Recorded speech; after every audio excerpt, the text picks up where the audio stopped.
Hello প্রিয় ছাত্রছাত্রীরা, আজকে তোমাদের সামনে নিয়ে এসেছি শর্ট ট্রিক্সে গুণের নিয়ম।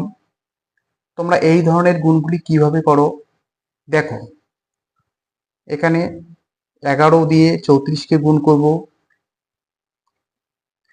4 4 লিখলাম, 3 3 লিখলাম, 3 4 যোগ করে 7 লিখলাম, হয়ে গেল।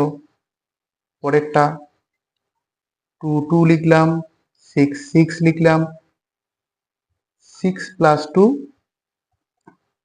8 হয়ে গেল। তারপরে দেখো 3 3 লিখলাম, এখানে 3 প্লাস 8 11, হাতে রইল 1, 8 প্লাস 1 9। যদি ভিডিওটি ভালো লাগে প্লিজ লাইক, শেয়ার এবং সাবস্ক্রাইব করো।